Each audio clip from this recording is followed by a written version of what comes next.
പ്രിയ സഹോദരി സഹോദരന്മാരെ,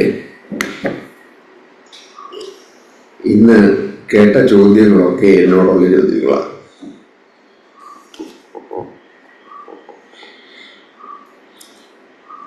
കാരണം ഇതുപോലെ സ്നേഹിക്കാൻ എന്നെ കൊണ്ട് ഇതുവരെ കഴിഞ്ഞിട്ടില്ല.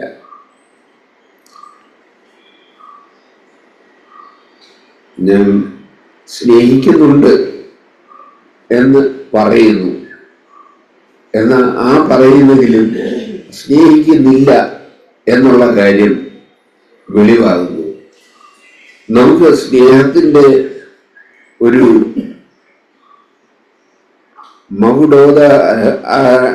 ഉദാഹരണം കർത്താവിൽ കൂടെ നമുക്ക് ലഭിച്ചിരിക്കുകയാണ്. യേശുക്രിസ്തു നമ്മളെ സ്നേഹിച്ച ആ സ്നേഹം, അതാണ് നമ്മുടെ സ്റ്റാൻഡേർഡ്. ആ സ്റ്റാൻഡേർഡ് വെച്ച് അതുപോലെ നമ്മൾ മറ്റുള്ളവരെ സ്നേഹിപ്പാൻ നമ്മൾ കടപ്പെട്ടവരാണ്. കാരണം നമ്മൾ സ്വീകരിച്ചു, യേശുക്രിസ്തുവിന്റെ സ്നേഹം നമ്മൾ സ്വീകരിച്ചു. ആ സ്വീകരിച്ചപ്പോൾ ഞാൻ ആ സ്വീകരിച്ചിരിക്കുന്ന സ്നേഹം ഞാൻ മറ്റുള്ളവർക്ക് കൊടുക്കാൻ ഞാൻ കടപ്പെട്ടവനാണ്. ഇല്ലെങ്കിൽ ഞാൻ എപ്പോഴും ഒരു കടക്കാരനായിട്ടായിരിക്കും ജീവിക്കുന്നത്. അത് ഞാൻ നോക്കുമ്പോൾ ഞാൻ അതിന്റെ അടുത്തൊന്നും പോലും എത്തിയിട്ടില്ല.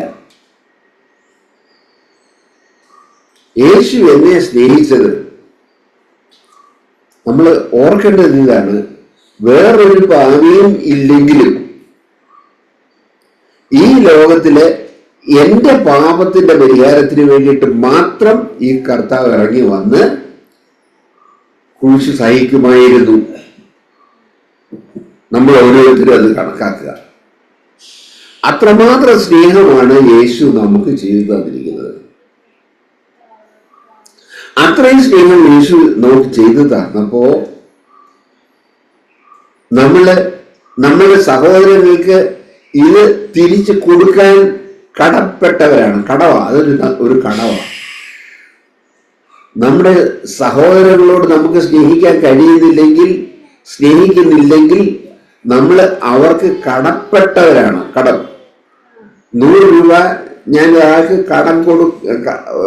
ഒരാളുടെ കയ്യിൽ നിന്ന് കടം വാങ്ങിച്ചു, അത് തിരിച്ചു കൊടുക്കുന്നില്ലെങ്കിൽ കടപ്പെട്ടവരാണ്. ഈ സ്നേഹത്തിന് ഞാൻ കടപ്പെട്ടവനാണ്. കൊടുക്കാൻ കടം, വാങ്ങിക്കാനല്ല. ആ സഹോദരൻ എന്നെ സ്നേഹിച്ചിരുന്നില്ല എന്ന് പറയാൻ എളുപ്പമാണ്. അത് റിസീവ് ചെയ്യാനാണ്. ഇതല്ല, ഇത് കൊടുക്കാനാണ്. ആ സഹോദരനെ സ്നേഹിക്കാൻ യേശു എന്നെ സ്നേഹിച്ചതുപോലെ. ഓ, യേശു എവിടെയായിരുന്നു? എന്തായിരുന്നു? യേശു ദൈവം തന്നെയായിരുന്നു. ദൈവം തന്നെയായിരുന്നു യേശു. സ്വർഗത്തിൽ നിന്ന് ഈ ഭൂമിയിലേക്ക്, സ്വർഗത്തിൽ നിന്ന് ഭൂമിയിലേക്ക് വരാൻ ആരും ഇഷ്ടപ്പെടത്തില്ല. ഒരു മനുഷ്യരും ഇഷ്ടപ്പെടത്തില്ല. കാരണം ഭൂമി അത്ര വൃത്തികേടാണ്. പക്ഷെ യേശു എന്ത് ചെയ്തു? യേശു സ്വർഗത്തിൽ നിന്ന് ഈ ഭൂമിയിലേക്ക് വന്നിട്ട്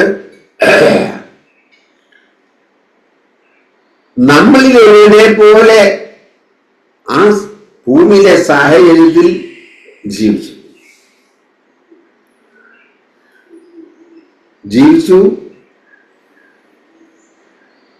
അവന്റെ കുറ്റത്തിനല്ല, യേശുവിന്റെ കുറ്റത്തിനല്ല അവനെ ശിക്ഷിച്ചത്. ഏത് ശിക്ഷയാണ് കൊടുത്തേ? ഏറ്റവും പ്രിയമായ ശിക്ഷ. ക്രൂശിലെ ശിക്ഷ എന്ന് മരണം എന്ന് പറയുന്നത് ഏറ്റവും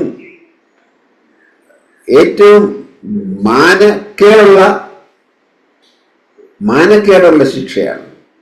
ക്രൂശിൽ ഇങ്ങനെ കിടക്കുക. അതവൻ സ്വീകരിച്ചു. ആ യേശു അത് സ്വീകരിച്ചത് ആർക്കു വേണ്ടിയാണ്? നമ്മൾ ഓരോരുത്തരും നമ്മുടെ ഹൃദയം കർത്താവിൻ്റെ മുമ്പിൽ തുറക്കുക. കർത്താവെ, അവിടുന്ന് ആ ശിക്ഷ അനുഭവിച്ചത് എനിക്ക് വേണ്ടിയാണ്. എനിക്ക് വേണ്ടി അവിടുന്ന് ഈ ശിക്ഷ അനുഭവിച്ചെങ്കിൽ എൻ്റെ സഹോദരങ്ങൾക്ക്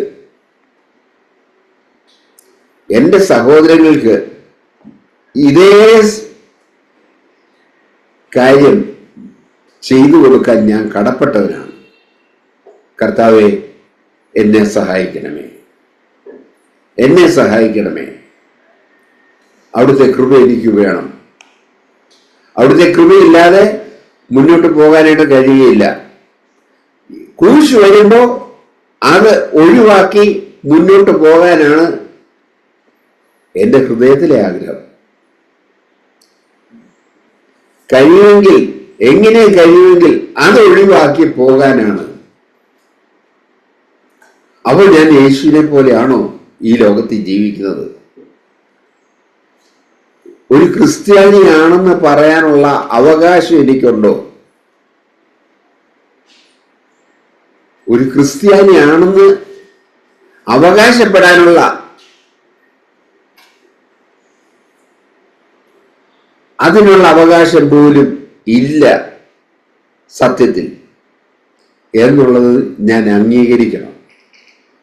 എന്നിട്ട് കർത്താവിൻ്റെ മുമ്പിലേക്ക് വരിക. കർത്താവിൻ്റെ മുമ്പിലേക്ക് വന്നിട്ട് ഞാൻ താഴാനായിട്ട് കൊടുക്കാം. നമുക്ക് ഓരോരുത്തർക്കും നമ്മളെ താഴ്ത്താനായിട്ട് കൊടുക്കാം. കർത്താവെ, ക്രൂശ് വരുന്ന സമയത്ത് അത് അവോയ്ഡ് ചെയ്യാനാണ്, അത് മാറ്റിവെക്കാനാണ് എൻ്റെ ആഗ്രഹം. അത് അനുഭവിക്കാനായിട്ട് എന്നെ വിട്ടുകൊടുക്കാറില്ലല്ലോ കർത്താവെ എന്നുള്ളത് ഓർത്ത് നമുക്ക് ഇന്ന് നമുക്ക് മാനസാന്തരപ്പെടാം.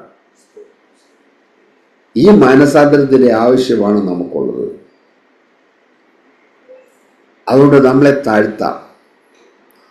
താഴ്ത്തി നമ്മളായിരിക്കുന്ന അവസ്ഥ മനസ്സിലാക്കിയിട്ട്, കർത്താവെ, ഇതൊന്നും അവകാശപ്പെടാൻ എനിക്ക് യോഗ്യതയില്ല. നീ എന്നെ സ്നേഹിച്ച സ്നേഹം എൻ്റെ സഹോദരങ്ങൾക്ക് കൊടുക്കാൻ എന്നെ കൊണ്ട് കഴിയുന്നില്ലെങ്കിൽ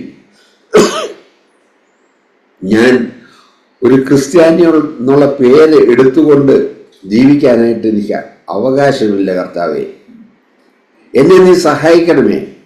ഈ കഷ്ടതയിൽ കൂടെ കടന്നു പോകാനായിട്ട്, ഈ കഷ്ടത സഹിക്കാനും, എൻ്റെ സഹോദരങ്ങളെ അത്രമാത്രം സ്നേഹിപ്പാനും, യേശു എന്നെ സ്നേഹിച്ചതുപോലെ എൻ്റെ സഹോദരങ്ങളെ സ്നേഹിപ്പാൻ.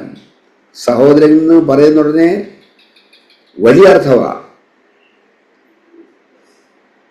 അർത്ഥമാണുള്ളത്. ആരാണ് കർത്താവേ എൻ്റെ സഹോദരൻ? അല്ലേ? അവൻ ചോദിച്ചു. അപ്പോഴാണ് ആ ശമരിയാക്കാരൻ്റെ ഉപമ കർത്താവ് പറയുന്നത്.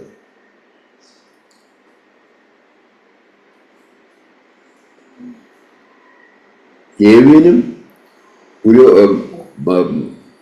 പുരോഹിതനും ഒക്കെ ചെയ്യേണ്ട പണി അവർ ചെയ്യാതെ പോയപ്പോ, അതിലെ കൂടെ കടന്നു പോയപ്പോ ഒരു ശമരിയാക്കാരൻ കണ്ടു അർത്ഥപ്രാണനായിട്ട് ഒരു മനുഷ്യന് വഴിയിൽ കിടക്കുന്നത്. അവനെടുത്തു, അവൻ അവിടെ ചെന്നു, അവന് വെള്ളം കൊടുത്തു, എണ്ണ തേച്ചു, അവനെ അടുത്തുള്ള സത്രത്തിലേക്ക് കൊണ്ടുപോയി ഇവന് വേണ്ടതെല്ലാം നിങ്ങൾ ചെയ്യണം, ഒന്നും കുറയ്ക്കണ്ട, കുറെ പണവും കൊടുത്തു. ഇതുകൊണ്ട് തികയുന്നില്ലെങ്കിൽ ഞാൻ മടങ്ങി വരുമ്പോൾ അതും കൂടെ ഞാൻ കൊടുത്തുകൊള്ളാം, ഇവന് വേണ്ടതെല്ലാം ചെയ്യണമെന്ന് പറഞ്ഞ് ഏൽപ്പിച്ചതിന് ശേഷം കടന്നുപോയ ആ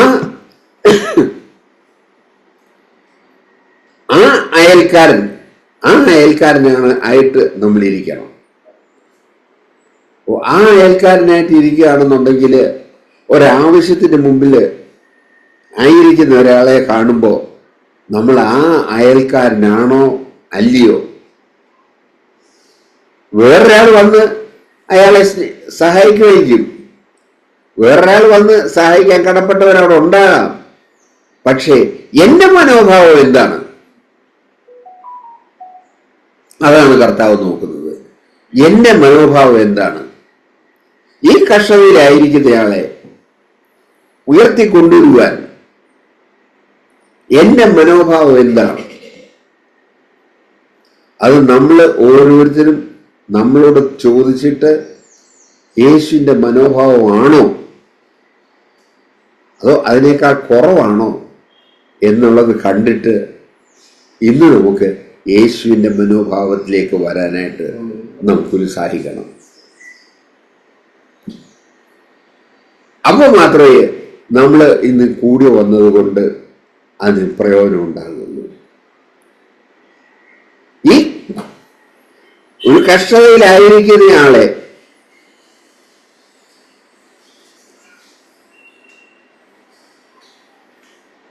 മറ്റ് പലരെ പോലെ ആക്കാൻ നമ്മളെ കൊണ്ടൊക്കത്തില്ലായിരിക്കും. എന്നെ പോലെങ്കിലും ആക്കാൻ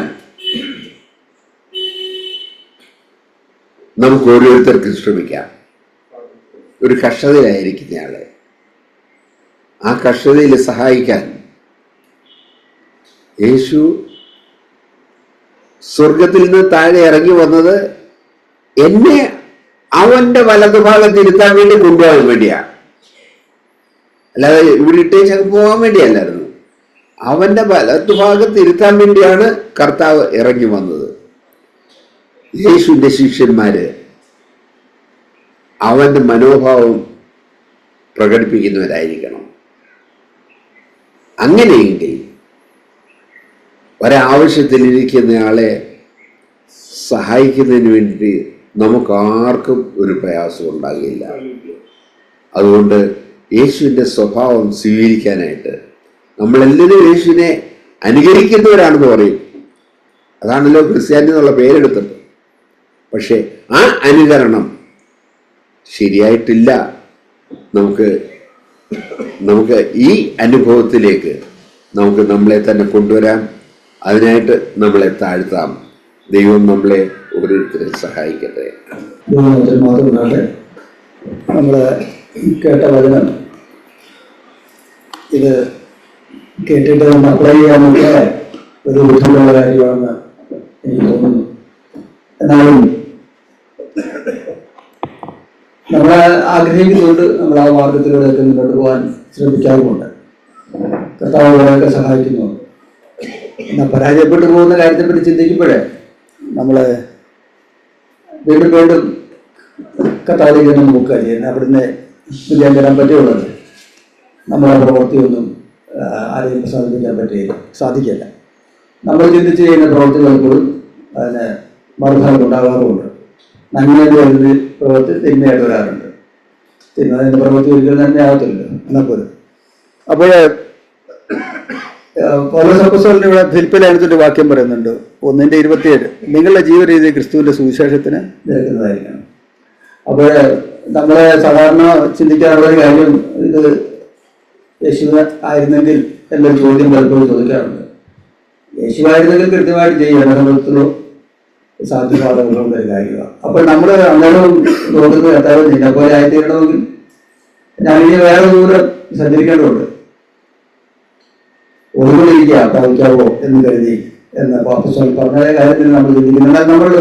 നമ്മളൊരു നമ്മുടേതായ ശ്രമം നമ്മൾ ഈ കാര്യത്തിൽ നടത്താറുണ്ട്. നമ്മളുടെ ബലത്തിലല്ല, യേശുവിനെ ആശ്രയിച്ച് പരിശുദ്ധാത്മാവിന്റെ ബലം നമ്മൾ തരണം എന്ന് നമ്മൾ പ്രാർത്ഥിച്ച് നമ്മളെ കർത്താവിലേക്ക് വീണ്ടും നോക്കുകയാണ്. അങ്ങനെ നോക്കാൻ കഴിയുന്നത് തന്നെയാണ് ഏറ്റവും പ്രധാനമായ കാര്യം. നമ്മൾ ഇന്നലെ കേട്ട കാര്യങ്ങളൊക്കെ നോക്കിക്കഴിഞ്ഞാൽ ഇവിടുന്ന് കരഞ്ഞോട്ട് പോകാനേ എപ്പോഴും സാധിപുരം അത്ര കടക്കമായിട്ടൊക്കെയാണ് പറഞ്ഞിരിക്കുന്നത്. നമുക്ക് അനുസരിക്കാൻ സാധിക്കരുന്ന കാര്യം സാധിപുരമെന്നും അറിയാം, എനിക്കും അറിയാം, നിങ്ങൾക്കും അറിയാം. അപ്പോൾ അതുകൊണ്ട് അനുസരിക്കാനുള്ള താല്പര്യം ഒന്ന് നമുക്കുണ്ടാവണം. അതുകൊണ്ട് എല്ലാവർക്കും ഉണ്ടാഗ്രഹം. പക്ഷെ സമയത്ത് പരാജയപ്പെടുന്നു. നമുക്ക് പറഞ്ഞ പോലെ ആത്മാവിനെ ആശ്രയിക്കുക എന്നുള്ളതല്ലാതെ മറ്റ് നിവൃത്തിയൊന്നുമില്ല. അഭിഷേകം നമുക്ക് ആവശ്യമാണ്. അപ്പോൾ അതുകൊണ്ട് ഈ കുറേ കാര്യങ്ങൾ പറഞ്ഞല്ലോ, എങ്ങനെയാണ് നമ്മുടെ ജീവിതത്തിൽ നമ്മുടെ മുന്നിൽ വരുന്ന ഒരു കാര്യത്തെ കാണുന്നത്. ഇപ്പം നമ്മെ അപമാനിക്കുന്ന ഒരാളാണെങ്കിൽ നമ്മൾ ആ വഴിക്ക് പിന്നെ പോവുക, അപമാനം സഹിക്കാൻ നോക്കുകയാണ്. കാരണം വലിയ അഭിമാനം പലപ്പോഴും പലർക്കും പല രീതിയിലുണ്ട്, ഓരോരുത്തർക്കും ഓരോ രീതിയില്ല.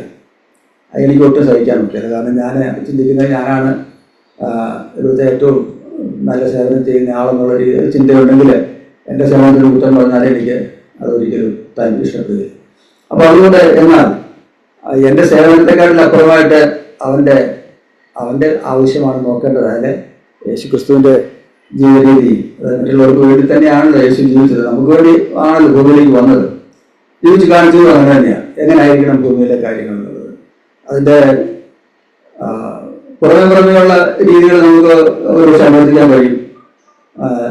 യുദാസ് സ്നേഹിക്കുമെന്ന് പറഞ്ഞു, യേശു സ്നേഹിക്കുകയും ചെയ്തു.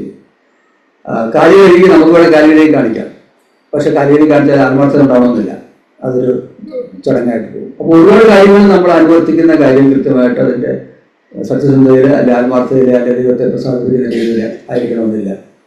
പറഞ്ഞ വാക്യം അങ്ങനെ തന്നെ അക്ഷരം പ്രതി അനുസരിക്കാനുള്ള നമ്മളുടെ ഒരു ശ്രമമുണ്ട്. മറ്റുള്ളവർ കണ്ടാൽ അതൊരു നല്ല കാര്യമായിട്ട് പറയും, എന്നാൽ അതിനപ്പുറമായിട്ട്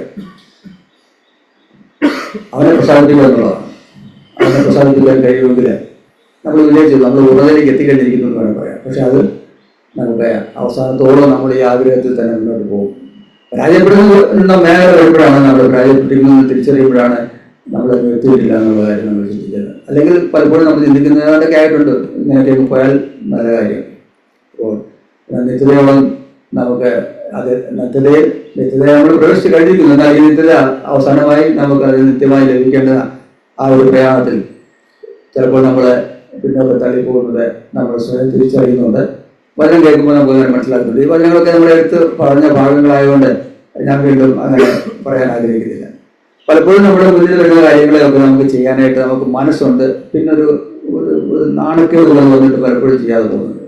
നമ്മളങ്ങനെ ചെയ്താൽ എന്താവും, എന്നെപ്പറ്റി എന്നെ ചിന്തിക്കും, ഞാനൊരു സാധാരണ ഒരു ലോക്കൽ എന്നൊക്കെയുള്ള ചിന്ത വന്നു പോകുമെന്നൊക്കെ എഴുതിയപ്പോൾ നമ്മൾ ചെയ്യാൻ പോയിട്ടുണ്ട്. ഞാനൊരു ഉദാഹരണം പറയാനായിട്ട്, ഈ ഒരിക്കലിങ്ങനെ ഒരു സൈക്കിൾ ഓട്ടിക്കൊണ്ട് പോകുന്ന ഒരു വികലാംഗൻ, അത് കൈകൊണ്ട് ചുറ്റി ഒരു കയറ്റം കയറുക പാലത്തിൻ്റെ. അപ്പോൾ പുള്ളിക്ക് കറക്കി ചെന്ന് അവന് മുന്നോട്ട് പോകുകയില്ല, ബ്രേക്കിട്ട് നിൽക്കുകയാണ്. അപ്പോൾ ഞാനിങ്ങനെ എനിക്ക് ആദ്യം മനസ്സിലായില്ല, ഞാൻ ഒരു പ്രാവശ്യം പുള്ളിയെ തള്ളി അങ്ങനെ വിട്ടു. ഇയാളെ പിന്നെ വേറെ സ്ഥലത്ത് വെച്ച് കണ്ടപ്പോൾ ജോലിയാക്കിയപ്പോഴും തന്നെ വിടും. ഞാനന്നും ചെയ്തില്ല. അപ്പോൾ ചെയ്യാൻ പിന്നെ പോയി കഴിയുമ്പോൾ എനിക്ക് തോന്നി അത് ചെയ്യേണ്ടതായിരുന്നു. ഒരാളെ കാത്തു നിൽക്കുക, ആരെങ്കിലും ഒരു മഹാമനസ്കർ വന്നാൽ അയാൾക്ക് അപ്പുറത്ത് പോകാം.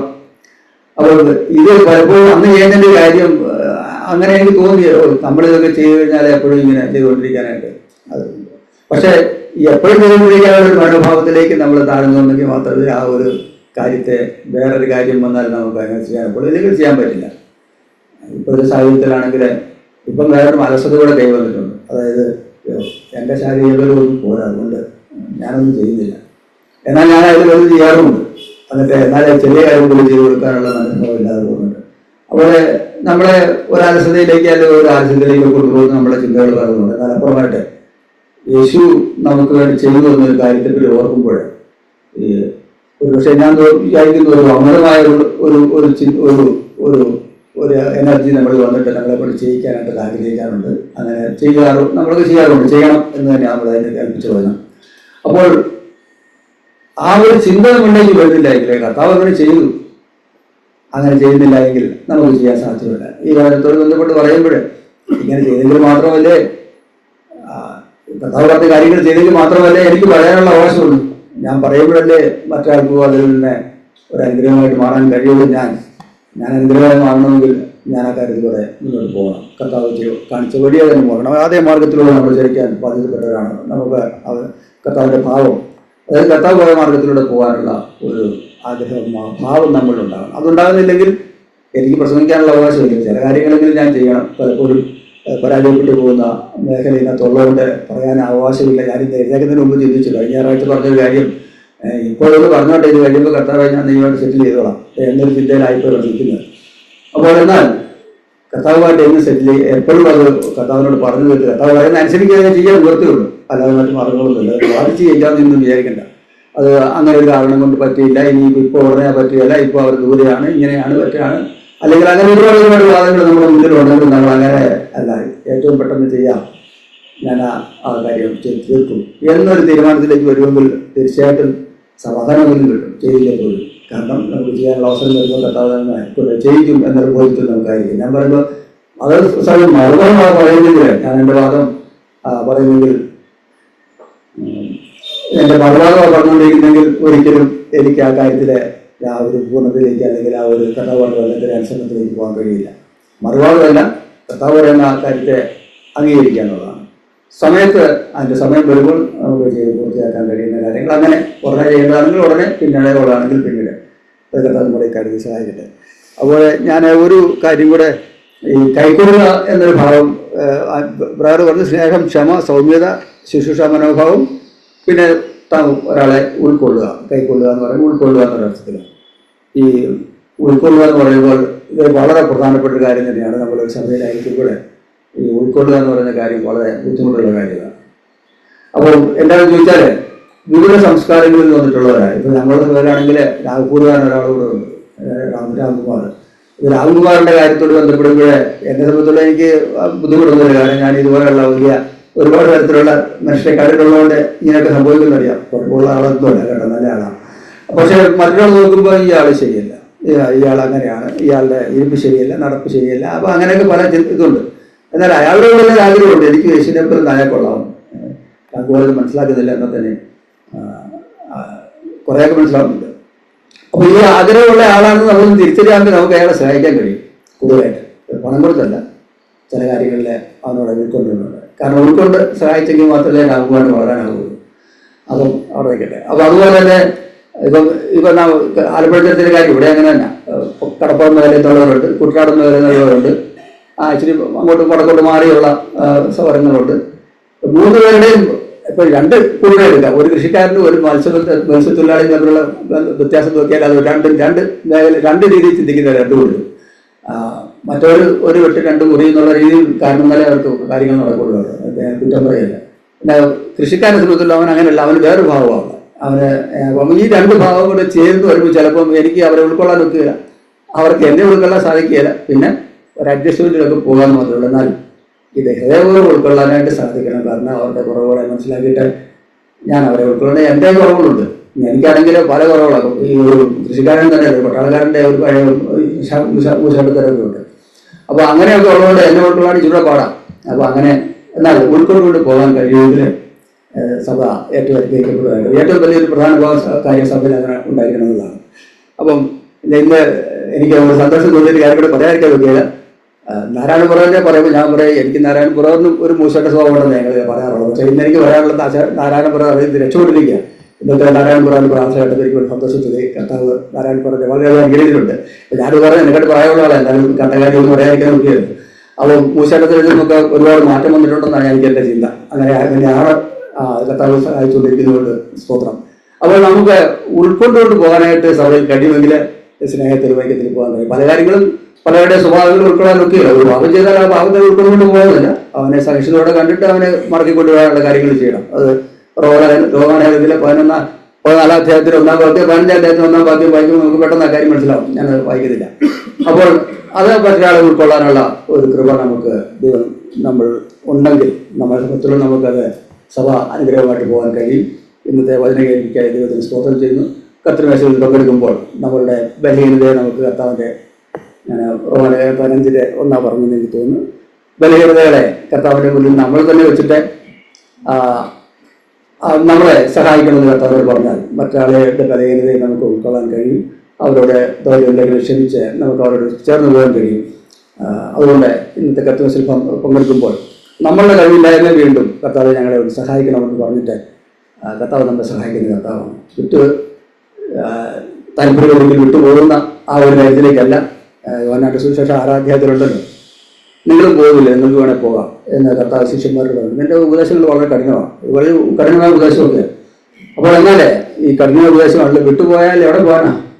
നമുക്കൊരാഗ്രഹമുണ്ട് കർത്താവിനോട് നടക്കണമെന്ന്. ആ ആഗ്രഹമുണ്ട്, താനും ഒട്ട് സാധിക്കുന്നുമില്ല. അപ്പം നിന്നിലല്ലാതെ ഞങ്ങൾക്കൊരാശ്രയമില്ല, ഞങ്ങൾ നിന്നിൽ ആശ്രയിക്കുകയാണ്. നിന്റെ ആത്മാവിനെ ഞങ്ങളെ സഹായിക്കണം, ഞങ്ങളെ ഒരു വിശുദ്ധിയോടെ ജീവിതം നയിക്കാൻ ഞങ്ങളെ സഹായിക്കണം എന്നുള്ള പ്രാർത്ഥന നമുക്ക് അയക്കാം. എങ്കിൽ നമുക്ക് ആദ്യ വിശുദ്ധിയോടുകൂടി കർത്തൃമേശയിൽ പങ്കെടുക്കാൻ ദൈവം ഞങ്ങളെ സഹായിക്കും. അമ്മേ. കർത്താവ് കേൾപ്പിച്ച ജീവനുള്ള വാക്യങ്ങൾക്കായിട്ട് ഞാൻ കർത്താവിനെ ഹൃദയം നിറഞ്ഞ് സ്തുതിക്കുന്നു. യേശുവിനെ പോലെ ആകണം. നമുക്കിന്ന് സഹോദരങ്ങളെ വചനങ്ങളെ പ്രസ്താവിച്ചപ്പോൾ യേശുവിനെ നമുക്ക് കാണാൻ സാധിച്ചിട്ടുണ്ടോ? ഞാൻ സഹോദരങ്ങൾ ഷെയർ ചെയ്തുകൊണ്ടിരുന്നപ്പം ഞാൻ കർത്താവിനെ നോക്കി കർത്താവിനോട് പ്രാർത്ഥിക്കുമായിരുന്നു. കർത്താവെ, എന്നെ അധികമായിട്ട് അങ്ങേ പോലെ ആക്കി തീർക്കണമേ എന്നുള്ളൊരു പ്രാർത്ഥന. നമ്മൾ ശരിയാണ്, നമുക്ക് ഒത്തിരി കാര്യങ്ങളൊക്കെ കേട്ട് ഒത്തിരി വചനത്തിന്റെ റെഫറൻസും കാര്യങ്ങളും എല്ലാം നമുക്കറിയാം. എന്നാൽ അതിൻ്റെയൊക്കെ missing the forest for the trees എന്നൊക്കെ പറയുന്നു അല്ലേ. അതായത് കാട് അങ്ങ് മിസ്സാവുന്നു, ഓരോ ട്രീസ് മാത്രമേ നമ്മൾ കാണുന്നുള്ളൂ എന്ന് പറയുന്നത് പോലെ പല കാര്യങ്ങളെല്ലാം നമ്മൾ അതെ അത് തീർച്ചയായിട്ടും അങ്ങനെ ചിന്തിക്കുമ്പോൾ എന്നാൽ നമ്മൾ ഓരോ ദിവസവും ചെല്ലും തോറും ഓരോ വർഷവും കൂടുന്തോറും നമ്മൾ യേശുവിനെ പോലെ അധികമായിട്ട് ആയി തീർന്നിട്ടുണ്ടോ? കർത്താവിൻ്റെ ആ സ്നേഹത്തില്, കർത്താവിൻ്റെ ആ ശുശ്രൂഷ മനോഭാവത്തില്, കർത്താവിൻ്റെ താഴ്മയിലും സൗമ്യതയിലും, കർത്താവിനെ ക്ഷമിക്കുന്ന മനോഭാവത്തില്, കർത്താവിൻ്റെ പരസ്പരം ഉൾക്കൊള്ളുന്ന ഒരു മനോഭാവത്തില് യേശുവിനെ പോലെ എനിക്ക് എത്രമാത്രം ആയിത്തീരാൻ ഒത്തിട്ടുണ്ട്. അത് നമ്മൾ പലപ്പോഴും സാങ്ക്വറിന്ന് കേട്ടിട്ടുണ്ടായിരിക്കും. നിങ്ങൾ നിങ്ങളുടെ ഭാര്യയോടോ ഭർത്താവിനോടോ ചോദിക്കണമെന്ന് പറയും. നിങ്ങൾ സത്യസന്ധയോട് ഉത്തരം പറയുന്ന ഭാര്യ ഉണ്ടെങ്കിൽ, ഭർത്താവ് ഉണ്ടെങ്കിൽ നിങ്ങൾ അവരോടാ ചോദിക്കണം. ബാക്കി ചർച്ചിലെ സഹോദരങ്ങളൊക്കെ എത്ര നല്ല ആത്മീയ സഹോദരൻ, ആത്മീയ സഹോദരി എന്നൊക്കെ പറയുന്ന ഏറ്റവും അടുത്ത് കൂടെ കിടക്കുന്നതൊക്കെ രാപ്പനെ അറിയത്തുള്ളൂ എന്ന് പറയല്ലേ. എന്നുവെച്ചാൽ ഏറ്റവും അടുത്ത് നമ്മളോട് ഇടപഴകുന്ന നമ്മളുടെ ഭാര്യ, മക്കള്, ഭാര്യ, ഭർത്താവ്, പിന്നെ നമ്മുടെ മക്കള്, നമ്മളുടെ കൂടെയുള്ള നമ്മുടെ അപ്പനമ്മമാര്, നമ്മുടെ ജോലി സ്ഥലത്തെ സഹപ്രവർത്തകര്, നമ്മുടെ അയൽവക്കത്തുകാര്, പിന്നെ നമ്മുടെ കൂട്ടു സഹോദരങ്ങള്, അവർക്കെല്ലാം എന്നാൽ നമുക്ക് നമ്മെ തന്നെ അങ്ങ് വഞ്ചിച്ച് ഞാൻ ഇങ്ങനെ ഏറ്റവും നല്ലൊരു സഭയിൽ നമ്മളായിരിക്കുന്നു, ഏറ്റവും പഥ്യമായിട്ടുള്ള വചനങ്ങൾ നമ്മൾ കേൾക്കുന്നു എന്ന് പറഞ്ഞ് നമ്മളങ്ങ് വഞ്ചിച്ച് അങ്ങ് പോകാനുള്ളൊരു സാധ്യതയുണ്ട്. എന്നാൽ കർത്താവിന്റെ വചനമാകുന്ന കണ്ണാടിയുടെ മുമ്പിൽ യാക്കോബ് 1:23 നമുക്കറിയാം, വചനത്തെ ഒരു കണ്ണാടിയോട് ഉപമിച്ചിരിക്കുക. അപ്പൊ ആ വചനമാകുന്ന കണ്ണാടിയുടെ മുമ്പിൽ അവിടെ യേശുവിന്റെ തേജസ്സിനെ നമുക്ക് കാണാൻ നിൽക്കുന്നതാണ്. ആ കണ്ണാടിയിൽ യേശുവിന്റെ തേജസ്സിനെ കാണുന്ന കാര്യമാണ് നമ്മൾ 2 കൊരിന്ത്യർ 3:18 വാക്യമൊക്കെ നമുക്ക് എല്ലാവർക്കും അറിയാവുന്ന വാക്യങ്ങളാണ്. ആ 2 കൊരിന്ത്യർ 3 അവസാനത്തെ വാക്യത്തില് ആ കണ്ണാടിയിൽ, വചനമാകുന്ന കണ്ണാടിയിൽ യേശുവിന്റെ തേജസ്സിനെ നമ്മളിന്ന് കണ്ടുകൊണ്ടിരിക്കുമ്പോൾ ആ തേജസ്സിന് മുമ്പാകെ ഞാൻ അരിഷ്ട മനുഷ്യൻ, അയ്യോ ഞാൻ അതിരശുദ്ധിയില്ലാത്തവൻ എന്ന് യേശാവിനെ പോലെ I am ruined, I am rested man that I am. Paulose അവിടെ യേശാവ് 6-ാം അധ്യായത്തിൽ യേശാവ് അറിയുന്നു. പൗലോസ് അവിടെ റോമർ 7:24 പൗലോസ് അറിയുന്നു, അയ്യോ wretched man that I am. കർത്താവ് മറുപടി ചാരിയുന്ന യോഹന്നാൻ അപ്പോസ്തലനാണെങ്കിൽ പത്മോസ് ദ്വീപില് യേശുവിനെ ആ തേജസ് 7 വിളക്കിന് നടുവിൽ നമ്മളിന്ന് പാടിയതുപോലെ ശോഭാപൂർണനായിട്ട് ആ യേശുവിനെ കണ്ടപ്പോഴത്തേക്കും കർത്താവിന്റെ തേജസ് ആത്മാവിൽ അധികമായിട്ട് ആ ഒരു വ്യക്തതയോടെ കണ്ടപ്പോഴത്തേക്കും അയ്യോ ഞാൻ ഈ കർത്താവിന് മുമ്പാകെ എനിക്ക് നിൽക്കാൻ പോലും യോഗ്യതയില്ലെന്ന് പറഞ്ഞ് അവനങ്ങ് മരിച്ചവനെ പോലെ വീഴുക ചെയ്യുന്നത്.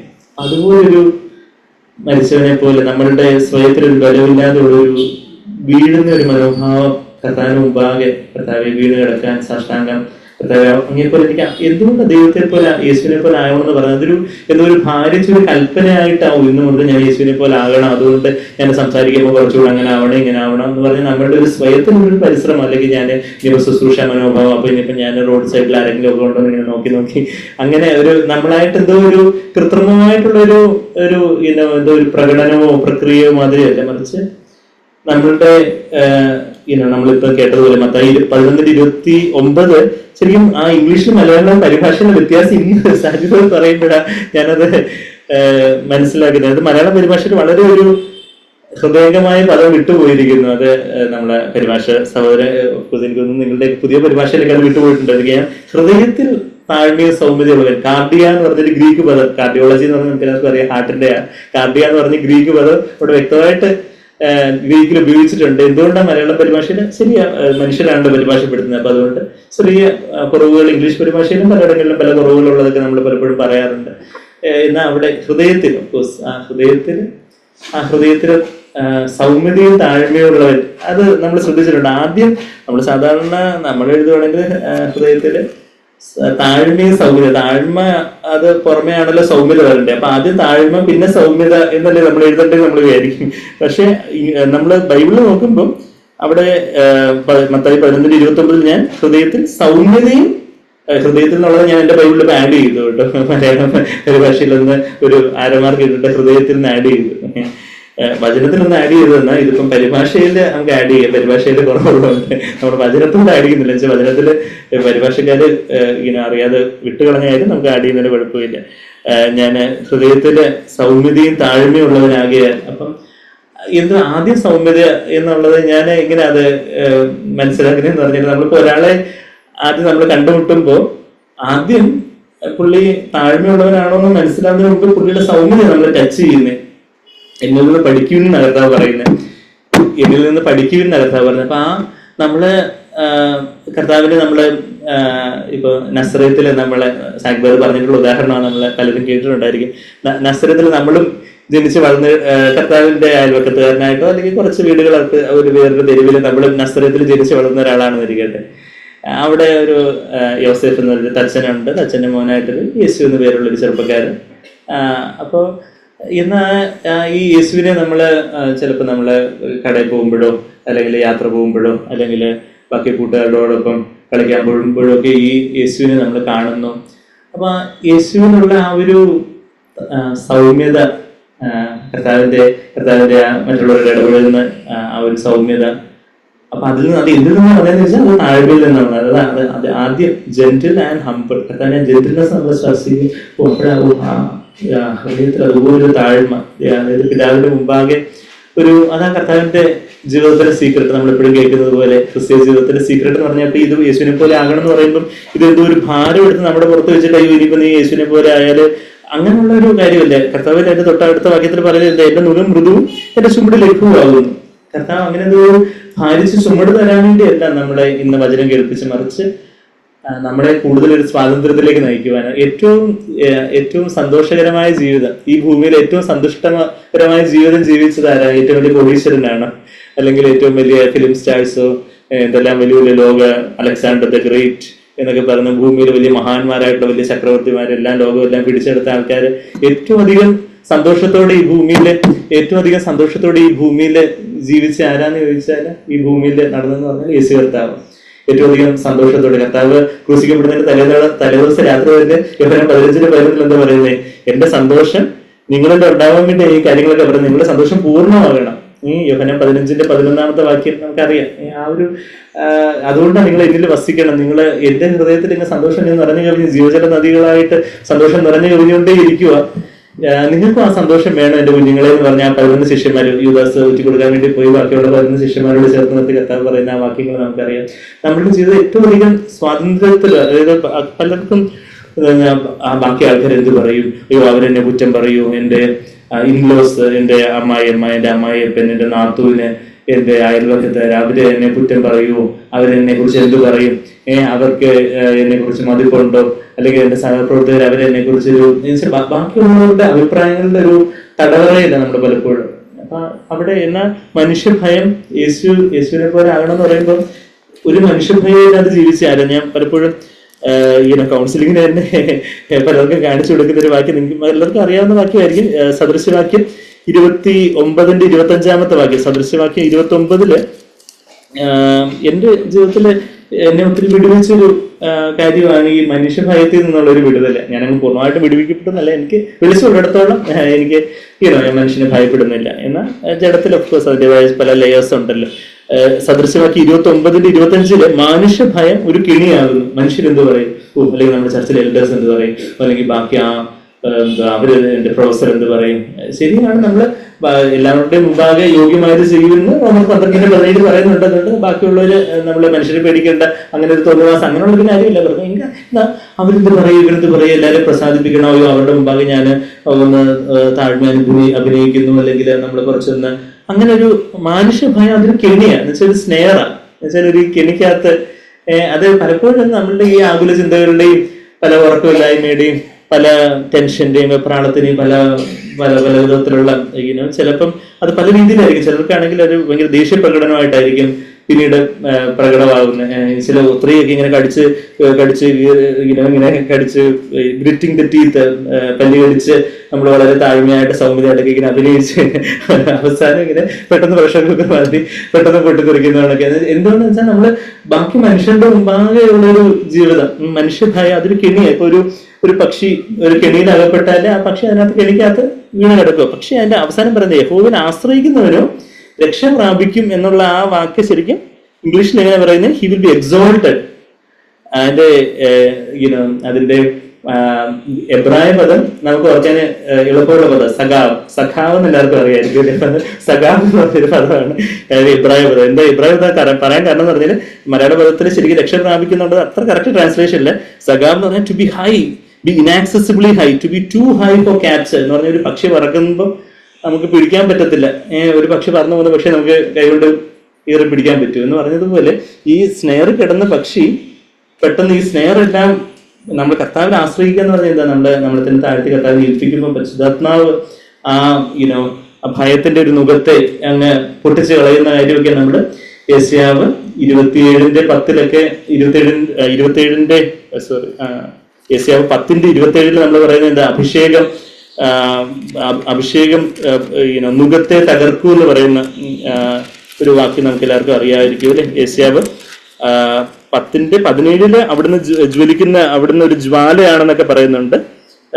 യെശയ്യാവ് 10:17 ഞാൻ ഈ പറയുന്നത്. യെശയ്യാവ് 10-ാം അധ്യായത്തിൽ ഇസ്രായേലിനെ വിളിച്ച ഒരു തീയായും അവന്റെ പരിശുദ്ധ ഒരു ജ്വാലയായും നമ്മളിങ്ങനെ കെണിയിൽ അകപ്പെട്ടിരിക്കുവാണ്.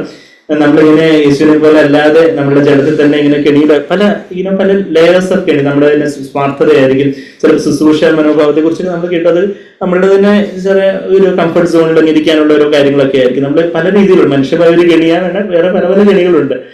പല പല കെണികളിൽ നമ്മൾ അറിഞ്ഞു അറിയാതെ അകപ്പെട്ടിരിക്കുമ്പോൾ ഇവിടെ ഒരു ജ്വാലയായിട്ട്, ഒരു തീയായിട്ട്, പരിശുദ്ധാത്മാവിന്റെ തീ ഇസ്രായേലിനെ വിളിച്ച ഒരു തീയായും അവന്റെ പരിശുദ്ധന ഒരു ജ്വാലയായും ഇരിക്കും. അത് കത്തി ഒരു ദിവസം കൊണ്ട് അവന്റെ മുള്ളും പറക്കാരും ദഹിപ്പിച്ചു കളയും. നമ്മുടെ ജീവിതത്തിലുള്ള മുള്ള്, കൺമോഹം, ജനമോഹം, ജീവിതത്തിലെ പ്രതാപം പോലെയുള്ള മുള്ളുകളെ കുറിച്ചൊക്കെ നമ്മൾ ലൂക്കോസ് 8 അതിന്റെ 14 ഉപമയിലൊക്കെ നമ്മൾ വായിക്കുന്നുണ്ട്. അതൊക്കെയാ ഈ മനുഷ്യ ബാക്കി സുഖഭോഗങ്ങള്, പിന്നെന്താ പണത്തോടുള്ള ആസക്തി, മനുഷ്യമാനം, വറീസ്, ആകുലചിന്തകൾ, അങ്ങനെയൊക്കെയുള്ള മുള്ളുകൾ ഈ വചനത്തെ ഞെരുക്കി കളയുന്നതിനെ കുറിച്ചൊക്കെ ലൂക്കോസ് 8:14 ആ മുള്ളുകളൊക്കെ അങ്ങ് കത്തിച്ച് കളഞ്ഞിട്ട് പിന്നെ അതിന്റെ 27-ാമത്തെ വാക്യത്തില്ല 10:17 നമ്മൾ വായിച്ചു. പിന്നെ 27 അവസാനം 27 ഇങ്ങനെ വായിക്കുന്നത്, അന്നാളിൽ അവന്റെ ചുമട് നിന്റെ തോളിൽ നിന്നും, അതായത് നമ്മളുടെ സ്വയത്തിൻ്റെതായ, ലോകത്തിൻ്റെതായ, ജഡത്തിൻ്റെതായ പല ചുമടും, അയ്യോ എനിക്ക് അതനുസരിക്കാൻ പറ്റുന്നില്ല. ചില സാധനങ്ങൾ സംസാരിക്കുമ്പോൾ ഞാൻ ദൈവത്തിലേക്ക് എനിക്കിപ്പോ സഭയിലേക്ക് വരാൻ പറ്റിയ ഒരു അവസ്ഥയിലല്ല, ഞാൻ വളരെ പാപത്തിലുള്ളത്, വന്ന് പാപികളിലേക്ക് കിട്ടിയില്ല. അപ്പോഴാണ് സഭയിലോട്ട് ഏറ്റവും വരാൻ യോഗ്യതയുള്ള സമയം ഇതാണ്. നമ്മൾ പാപത്തിലത് തിരിച്ചറിയുന്ന സമയമാണ് സഭയിലോട്ട് വരാൻ ഏറ്റവും യോഗ്യതയുള്ള സമയം. എന്ന് വെച്ചാൽ സിക്കായിട്ടുള്ള ആൾക്കാർക്കാണ് ഹോസ്പിറ്റലുള്ളത്. അപ്പൊ അന്നാണ് അവന്റെ ചുമട്, അവന്റെ ആ വലിയ ചുമടും അവന്റെ തോളിൽ നിന്ന് അവരുടെ നുകിൽ നിന്റെ കഴുത്തിൽ നിന്ന് നീങ്ങിപ്പോകും. അതിന്റെ പറയാം പുഷ്ടി നിമിത്തം, പുഷ്ടി അവിടെ ക്ഷമ എന്ന് പറഞ്ഞൊരു പദം ഉപയോഗിച്ചിരിക്കുന്ന ഗ്രീക്കില് ഫാറ്റ്നസ്, അനോയിന്റിങ്, അഭിഷേകം എന്നാണ് കുറച്ചുകൂടെ നല്ലൊരു ട്രാൻസ്ലേഷൻ വേണ്ടത്. അഭിഷേക നിമിത്തം നുകം, ഈ ജ്വാലയുടെ അഭിഷേകം നിമിത്തം ആ നുകമൊക്കെ അങ്ങ് തകർന്നു പോയിട്ട് ശരിയാണ്, നമ്മുടെ ജഡത്തില് നമുക്ക് സ്നേഹിക്കാൻ പറ്റുന്നില്ല. നമുക്ക് നമ്മുടെ ജഡത്തിൽ നമുക്കൊന്നും പറ്റത്തില്ല. നമുക്ക് കർത്താവിനെ പോലെ സ്നേഹിക്കാനോ, കർത്താവിനെ പോലെ ശുശ്രൂഷ ചെയ്യാനോ, കർത്താവിനെ പോലെ ക്ഷമിക്കാനോ, കർത്താവ് അക്സെപ്റ്റ് ചെയ്തതുപോലെ കർത്താവ് യൂദാസിനെയും കൂടെ ആ 12 കൂട്ടത്തിൽ തിരഞ്ഞെടുക്കാനും പിതാവ് തന്നെ വ്യക്തമായിട്ട് പറഞ്ഞതുകൊണ്ട്, അല്ലാതെ ഒരാൾ ഊറ്റിക്കൊടുക്കണമല്ലോ അപ്പൊ അതുകൊണ്ട് ഒരാളെ ഒരു ചതിനെ പിടിച്ചെന്ന് തിരഞ്ഞെടുക്കാന്ന് പറഞ്ഞ് കർത്താവ് തിരഞ്ഞെടുത്തതല്ലേ. ഹി ബിക്കെയിം എ ട്രൈറ്റർ എന്നൊക്കെയാണ്, അവൻ വഞ്ചകനായി തീർന്ന യൂദാസ് എന്നൊക്കെയാ ലൂക്കോസ് 6:12 നമ്മൾ വായിക്കുന്നത്. അപ്പൊ അവന് ഹോൾ ഹാർട്ടഡ് ആയിരുന്നു. എന്നാൽ അതിനുശേഷം അവനിങ്ങനെ പല ഹൃദയം കഠിനപ്പെടുത്തിക്കൊണ്ടിരിക്കും. ആ സമയത്തും യേശു അവനെ ഉൾക്കൊണ്ടു. അവരെയും ഈ 12-ൽ ഒരുവനായിട്ട് അവസാനം വരെയും പിതാവിന്റെ സമയം വരെ അതൊന്നും വെളിപ്പെടുത്താതെ അവനെ അങ്ങ് ഉൾക്കൊണ്ടു. അതിന് മുമ്പേ വെളിപ്പെടുത്തിയാൽ പത്രോസ് കൈകാര്യം ചെയ്തതന്നെ. അതുകൊണ്ട് അവസാനം യൂദാസ് ഓടിപ്പോകുന്നതിന് തൊട്ട് മുമ്പേ യോഹന്നാൻ മാറിച്ചായിരിക്കുന്നത് യോഹന്നാനോട് പറയുന്നത്. അതിന് മുമ്പേ ഇവരോട് പറഞ്ഞാൽ ഇവരെ ചിലപ്പോൾ ഈ ഇദ്ദേഹത്തെ കൈകാര്യം ചെയ്ത് പറയുന്നത്, ഈ ഒറ്റിക്കൊടുക്കാൻ പോകുന്നു പറഞ്ഞു. അതുകൊണ്ട് കർത്താവ് അത് പിതാവിന്റെ സമയം വരെ അവസാനത്തെ കാലൊക്കെ കഴുകി അപ്പോൾ കൊടുത്ത് സാത്താനെ ഉള്ളിൽ കയറി അവരങ്ങ് പോയി കളഞ്ഞു. അപ്പൊ അതിന് തൊട്ട് മുമ്പാണ് കർത്താവ് കാര്യങ്ങൾ വെളിപ്പെടുത്തുന്നത് എന്ന് പറഞ്ഞതിൽ അവനെ ഉൾക്കൊണ്ടു. പലർക്കും ഇതൊക്കെ നമ്മുടെ ഈ 50-ാമത്തെ വെഡിങ് ആനിവേഴ്സറി എന്ന് പറഞ്ഞതുപോലെ ഭാര്യയെ, ഭർത്താവിനെ, നമ്മളുടെ ജീവിത പങ്കാളി, നമ്മുടെ ഭാര്യയെ, നമ്മുടെ ഭർത്താവിനെ, എല്ലാ കുറവുകളും നമുക്ക് തന്ന കുഞ്ഞുങ്ങൾ, അവരേറ്റവും പെർഫെക്റ്റ് ആയിട്ടുള്ള കുഞ്ഞുങ്ങളാണ്. ലോകത്തിൽ ഒരു കുറവുമില്ലാത്ത, ഒരു വാശിയില്ല, ഒരു അനുസരണക്കേടുമില്ലാത്ത ഏറ്റവും പെർഫെക്റ്റ് ആയിട്ടുള്ള കുഞ്ഞുങ്ങളാണ് നമുക്ക്. ശരി, നമുക്ക് അവരുടെ കുറവുകളുണ്ട്, നമുക്ക് അതായത് കുറവില്ലാഞ്ഞിട്ടാണ്. അപ്പൊ അതുപോലെ നമ്മുടെ കൂട്ടു സഹോദരങ്ങള്, പല ടെമ്പറമെന്റ്, പല പലതരത്തിലുള്ള ചില സ്വഭാവ രീതികളും കാര്യങ്ങളൊക്കെ ഉണ്ട്. എന്നാൽ നമ്മുടെ ജഡത്തിന് ഇതൊന്നും പറ്റത്തില്ല. നമ്മുടെ ജഡത്തിന് എപ്പോഴും ഒരു ഭയങ്കര എക്സ്പെക്ടേഷൻ, ഭയങ്കര നമ്മൾ പലതും കാര്യങ്ങളൊക്കെ പ്രതീക്ഷിച്ചുകൊണ്ടിരിക്കുന്ന നമ്മളൊരു 0 ആയിട്ട് നമ്മെ തന്നെ അങ്ങ് താഴ്ത്തുമ്പം പരിശുദ്ധാത്മാവ് കർത്താവ്, ഇസ്രായേലിന്റെ ആദിജ്വാലയായ കർത്താവ്, അവിടുത്തെ അഭിഷേകം, നമ്മൾ ഈ അടിമമുഖത്തെ മനുഷ്യൻ മാനം തേടുന്ന കാര്യമാവട്ടെ, മനുഷ്യൻ ഭയമാകട്ടെ, അങ്ങനെയുള്ള പല കാര്യങ്ങളൊക്കെ അതൊക്കെ അങ്ങ് തകർന്ന് നമ്മളങ്ങ് ഫ്രീ ആവും. നമ്മളെ യേശുവിനെ പോലെ അധികമായിട്ടായിത്തീരും. അതിനായിട്ട് ഈ വചനത്തിന്റെ കണ്ണാടിയിൽ യേശുവിന്റെ തേജസ്സിനെ കണ്ട്, നമ്മളുടെ ഒന്നുമില്ലായ്മ കണ്ട് യോഹന്നാനെ പോലെ നമുക്ക് കർത്താവിന്റെ കാൽക്കൽ വീഴാം. കർത്താവ് അവിടുത്തെ വലങ്കരം നമ്മളെ തൊട്ട് എഴുന്നേൽപ്പിക്കും. അതാണ് നമ്മൾ ഈ വെളിപ്പാട് പുസ്തകത്തിന്റെ 17-18 വാക്യങ്ങൾ കാണുന്നുണ്ട്. യോഹന്നാൻ അങ്ങനെ വീണ് കിടക്കുന്ന യോഹന്നാനെയാ യേശു പിടിച്ചെഴുന്നേൽപ്പിക്കുന്നവൻ. കർത്താവിന്റെ കരവനെ തൊട്ട് നീ എഴുന്നേൽക്കുക, നീ പ്രവചിക്കണം എന്ന് പറയുന്നത് പോലെ നമ്മളും കർത്താവെ എന്നെ കൊണ്ടൊന്നും പറ്റുന്നില്ലേ കർത്താവെ എന്ന് പറഞ്ഞ് നമ്മൾ ഇന്ന് വീണ് കിടക്കുവാണെങ്കിൽ കർത്താവ് നമ്മളെ ഒരു ധനശക്തിയെ എഴുന്നേൽപ്പിക്കും. ആ ജ്വാല, പരിശുദ്ധാത്മാവിന്റെ ജ്വാലയിൽ നമ്മളെ നിറയ്ക്കും.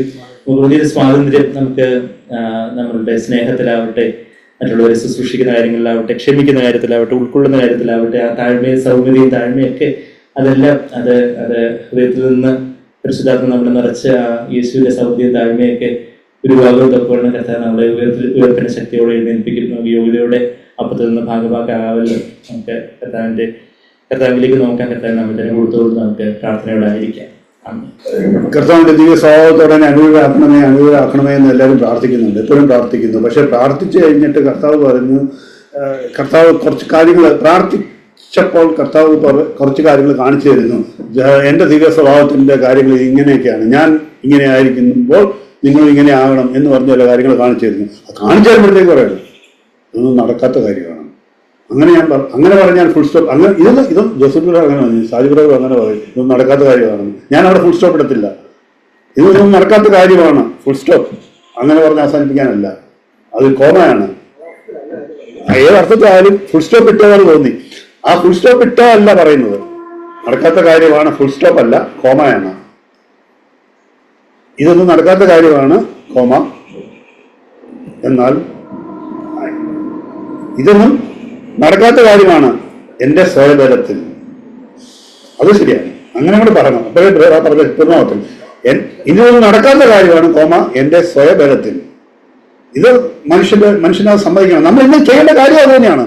നമ്മൾ ഇന്ന് ഇത് കേൾക്കുമ്പോൾ നടക്കാത്ത കാര്യമാണ്, പക്ഷെ എൻ്റെ സ്വയബലത്തിൽ അത് നടക്കത്തില്ല. പക്ഷേ മറിയ ഇതേ കാര്യം തന്നെ ദൂരം വന്ന് ചോദിച്ചപ്പോൾ പറഞ്ഞു ഇതെങ്ങനെ നടക്കുമെന്ന്. നടക്കാത്ത കാര്യം. പക്ഷെ അവളൊരു കാര്യം അവിടെ സമ്മതിച്ചു. എന്താണ്? ദൂരം ഒരു കാര്യം കൂടെ പറഞ്ഞപ്പം എന്ത്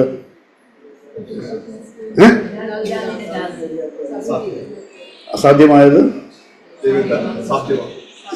സാധ്യമാണ്. അത് കൂടെ വേറൊരു കാര്യങ്ങളുണ്ട് അല്ലേ? അത് മാത്രമല്ലല്ലോ, അത്യുന്നതന്റെ ശക്തി നിന്റെ മേൽ വരും. എന്നിട്ടാണ് പറഞ്ഞത്, എന്നിട്ടാണ് എന്ത് പറഞ്ഞത്?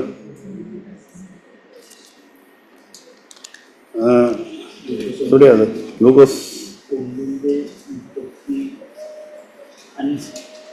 35 പരിശുദ്ധാത്മാവ് നിന്റെ മേൽ വരും, അത്യുന്നത ശക്തി നിന്റെ മേൽ ആവസിക്കും. അത് കഴിഞ്ഞിട്ടാണ് അത് പറയുന്നത്, ദൈവത്തിനൊരു കാര്യവും അസാധ്യമല്ലല്ലോ. ദൈവത്തിനൊരു കാര്യവും. അപ്പൊ ഇന്ന് നമ്മുടെ ഏറ്റുപറച്ചിൽ എന്താണ്? സാധിക്കത്തില്ല, കോമ, എന്റെ സ്വയബലത്തിൽ. എന്നാൽ സാധ്യമാണ് ദൈവത്തിന്. എന്തുകൊണ്ട്? അത്യുന്നത ശക്തി. അപ്പൊ ഇന്ന് നമുക്ക് എന്താ വേണ്ടത്? അത്യുന്നത ശക്തിയാണ് വേണ്ടത്. ക്രിസ്തുവിന്റെ ദിവ്യ സ്വഭാവത്തിൽ ജീവിക്കണമെന്നുള്ള ആഗ്രഹം ഉണ്ടെങ്കിൽ നമ്മൾ ആ ശക്തി പ്രാപിക്കണം. അതിന് വേണ്ടത് ആദ്യം നമ്മൾ സമ്മതിക്കണം. അത് തന്നെയാണ്, സമ്മതിക്കണം. എന്നെ കൊണ്ടിത് ഫുൾ സ്റ്റോപ്പ് ഇടരുതെന്നേ ഉള്ളൂ. എന്നെ കൊണ്ടിത് സാധിക്കത്തില്ല. പക്ഷെ അത് സാധിക്കാത്തത് എന്റെ സ്വയബലത്തിലാണ് എനിക്ക് സാധിക്കാത്തത്. അങ്ങനെ പറയുമ്പോഴേ അതിന്റെ അർത്ഥം പൂർണ്ണമാകത്തുള്ളൂ. എന്റെ സ്വയബലത്തിൽ എനിക്ക് സാധിക്കത്തില്ല, പക്ഷെ അവിടുത്തെ ശക്തിയാൽ അത് സാധിക്കും എന്ന് നമ്മൾ പറയണം.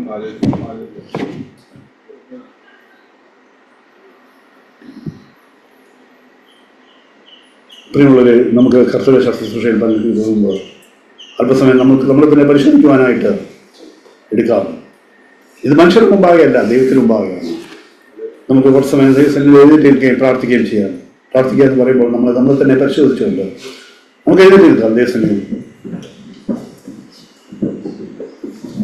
ഏകാഗ്രത കിട്ടുന്നതിന് വേണ്ടിയാണ് എഴുതിട്ട് നിൽക്കാൻ പറഞ്ഞത്.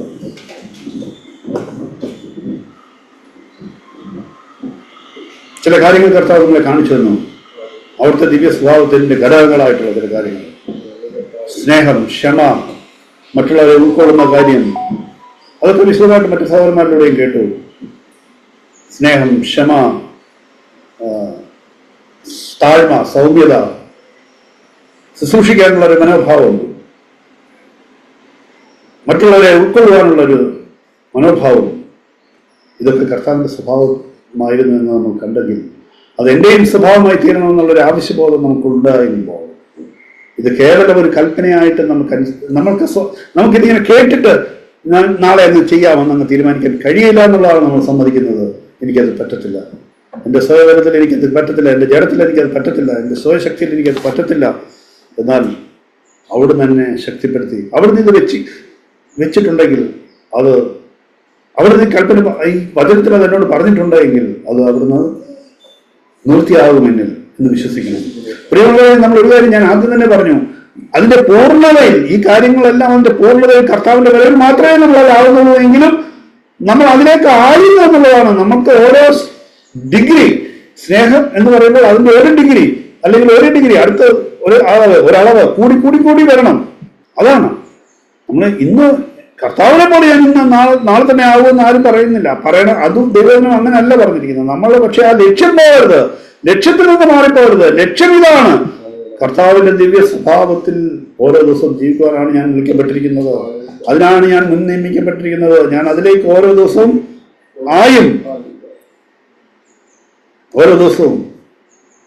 അതിലേക്ക് അതിനായിട്ട് നമുക്ക്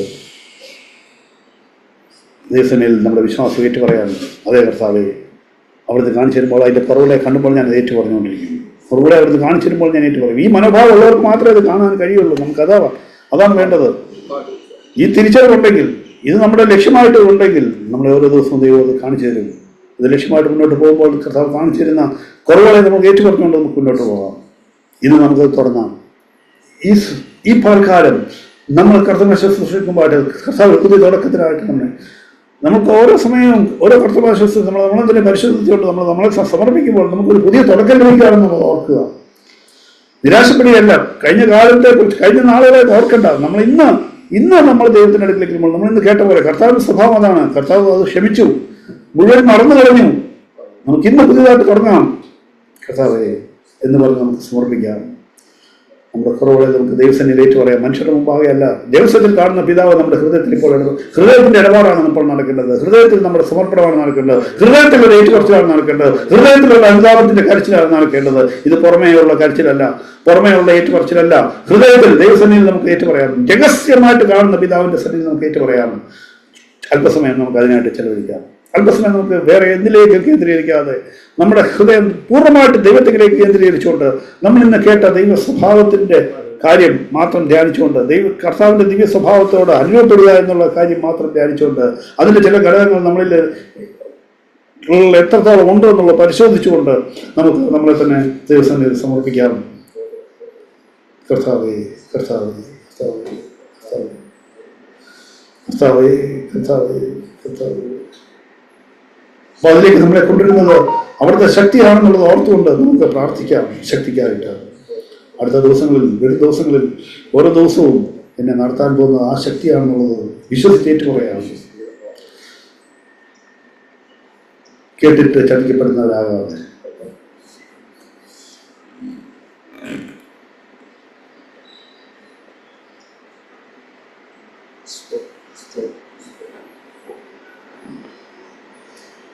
നമുക്ക് ഗൗരവമുള്ളവരായിരിക്കാം.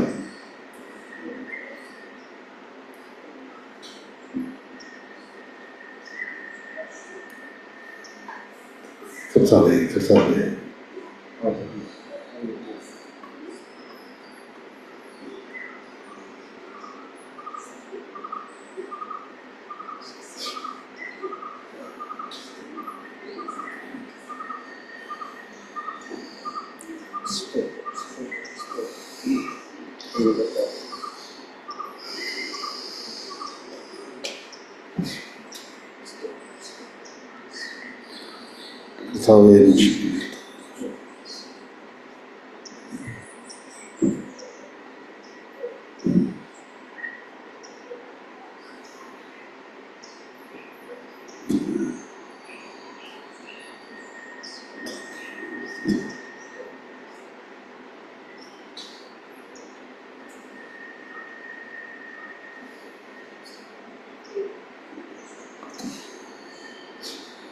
ഞങ്ങളുടെ സ്വർഗപിതാവേ, കർത്താവേ, അവിടുന്ന് ഇന്ന് ഞങ്ങൾക്ക് വെളിപ്പെടുത്തി തന്ന അവിടുത്തെ സ്വഭാവത്തിൻ്റെ ഘടകങ്ങളെ ഞങ്ങൾ ഏറ്റെടുക്കുന്നു. കർത്താവേ, അവിടുന്ന് വചനത്തിലൂടെ ഞങ്ങളെ കാണിച്ചു തന്നിരിക്കുന്ന ഈ കാര്യങ്ങൾ ഞങ്ങൾ നിസ്സാരമാക്കി കാണാതെ ഞങ്ങൾ ഗൗരവത്തോടെ ഏറ്റെടുക്കുന്നു. ഞങ്ങളുടെ ജീവിതത്തിൽ അത് ഓരോ ദിവസവും അത് വർദ്ധിച്ചു വരേണ്ടതിൻ്റെ ആവശ്യത്തെ ഞങ്ങൾ തിരിച്ചറിയുന്നു. അതിൻ്റെ പൂർണ്ണത അവിടുത്തെ വരവിൽ മാത്രമായിരിക്കുമ്പോൾ തന്നെ ആ ലക്ഷ്യം ഞങ്ങളുടെ കണ്ണിൽ നിന്ന് പോകാതെ കർത്താവ് ഓരോ ദിവസവും ഞങ്ങളെ അത് പരിശോധിക്കുവാൻ തക്കണം. ആ പരിശോധന നിരന്തരമുള്ള മാനസാന്തരത്തിൽ ഞങ്ങളെ നടത്തുന്ന ഒരു കാര്യമാണ് കണ്ട് ജീവിക്കുവാൻ ഞങ്ങളെ സഹായിക്കണമേ. അവിടുത്തെ ശക്തി, അവിടുന്ന് വാഗ്ദാനം ചെയ്ത അവിടുത്തെ ആത്മാവ് ഞങ്ങളുടെ മേൽ പകരണമേ എന്ന് പ്രാർത്ഥിക്കുന്നതിനായിട്ട് ഞങ്ങൾ നടത്തുക. കർത്താവേ, ആ ശക്തിയാണ് ഞങ്ങളെ നടത്തുന്നതെന്ന് വിശ്വസിക്കുന്നു. ഞങ്ങളുടെ സ്വയത്തിലല്ല, അവിടുത്തെ ശക്തിയാൽ മാത്രമാണ് ഞങ്ങൾക്ക് കഴിയുന്നത്. അങ്ങ് സ്നേഹിച്ചതുപോലെ സ്നേഹിക്കുവാൻ ഒരു ചെറിയ അളവിലെങ്കിലും, അങ്ങ് കാണിച്ച സൗമ്യതയും താഴ്മയും പ്രകടിപ്പിക്കുവാൻ ഒരു ചെറിയ അളവിലെങ്കിലും, അങ്ങ് ക്ഷമിച്ചതുപോലെ മറ്റുള്ളവരോട് ക്ഷമിക്കുവാൻ, അതെ, ഈ അതിൻ്റെ ഒരു ചെറിയ അളവിലെങ്കിലും, അതേ കർത്താവേ, അങ്ങ് ഞങ്ങളെ കൈക്കൊണ്ടതുപോലെ മറ്റുള്ളവരെ കൈക്കൊള്ളുവാൻ, അതെ, ഇതിനെല്ലാം കർത്താവേ അവിടുത്തെ ശക്തി ആവശ്യമുണ്ട്. പരിശുദ്ധാത്മാവിന്റെ ശക്തിയാൽ ഞങ്ങളെ അതിലേക്ക് നടത്തണമേ എന്ന് പ്രാർത്ഥിക്കുന്നു. നന്ദി കർത്താവേ. ഇന്ന് ഞങ്ങളെ തന്നെ പരിശോധിച്ചുകൊണ്ട് ഞാൻ സമർപ്പിക്കേണ്ടുന്ന അവസരത്തിനാണ് സ്തോത്രം. യോഗ്യതയോടെ ഇതിൽ നിന്ന് പങ്കെടുക്കുവാൻ ഞങ്ങൾ ഓരോരുത്തരെയും സഹായിക്കണമേ. അതേ കർത്താവേ, അവിടുന്ന് ചെയ്യാൻ സ്തോത്രം. എല്ലാ മൗത്തും നീക്കി നൽകുന്നു യേശുവിന്റെ നാമത്തിൽ തന്നെ. അന്ന് കർത്താവിൻ്റെ ദിവ്യ സ്വഭാവത്തോട് അനുരൂപമാകുന്നതിനെ കുറിച്ച് കേട്ടു. കർത്താവിനെ പോലെ, കർത്താവ് ഞാൻ ആയിരിക്കുന്നത് പോലെ ആകണം എന്ന് പറയുന്ന 2-3 കാര്യങ്ങൾ നമ്മൾ കേട്ടു. യോഹന്നാന്റെ സുവിശേഷം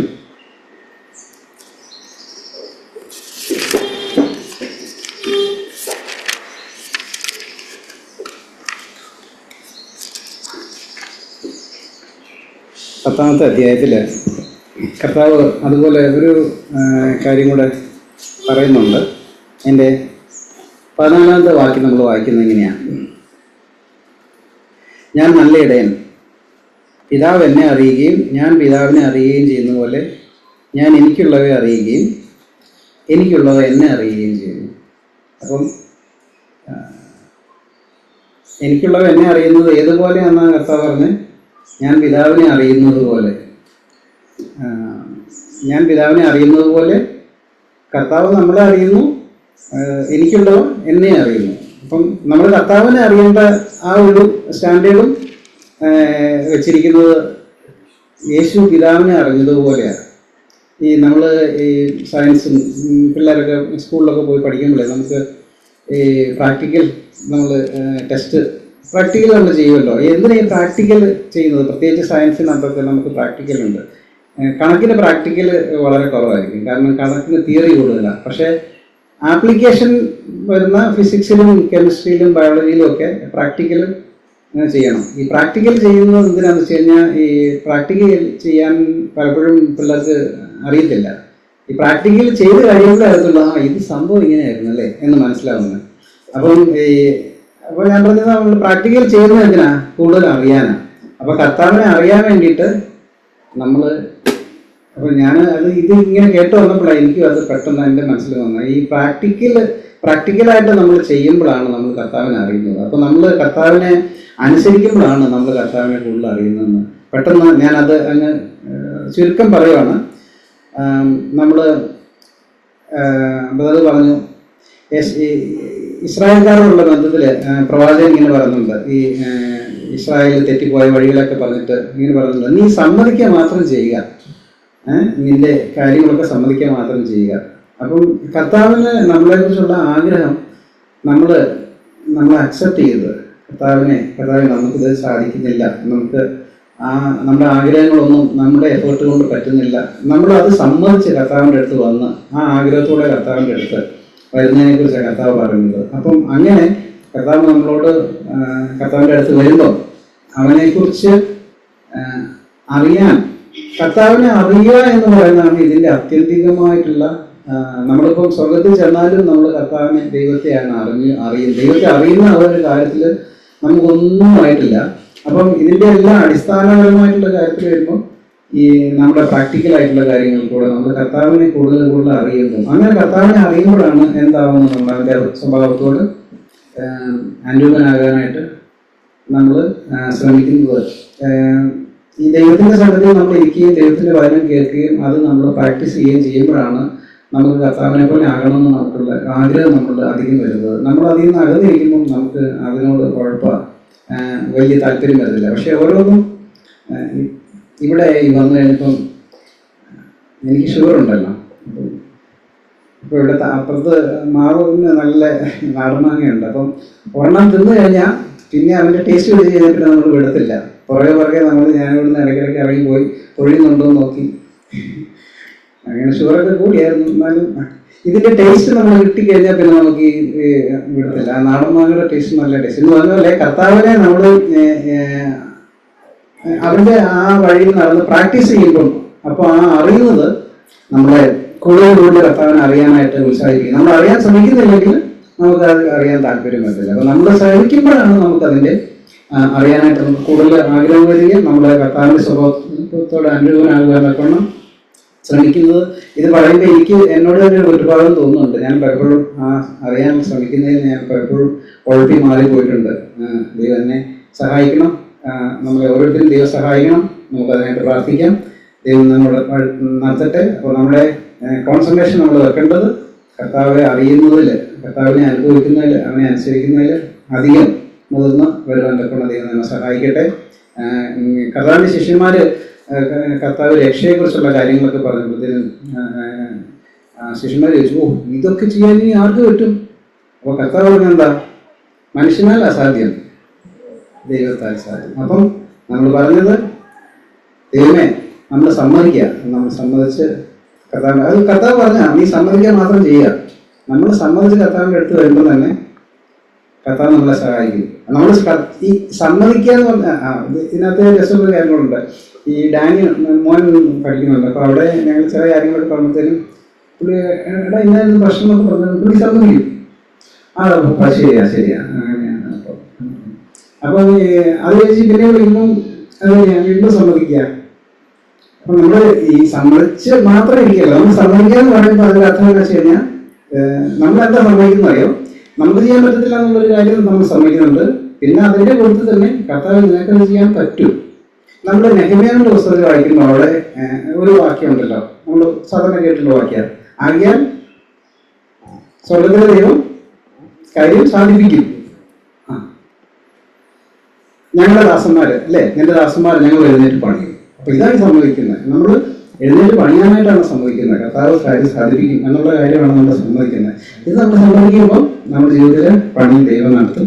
ദൈവം നമ്മെ സഹായിക്കട്ടെ. കർത്താവ് കേൾപ്പിച്ച വചനങ്ങൾക്കായിട്ട് ദൈവത്തെ സ്തുതിക്കുന്നു. എബ്രായർക്ക് എഴുതിയ ലേഖനത്തിൻ്റെ 10-ാം അധ്യായത്തിൻ്റെ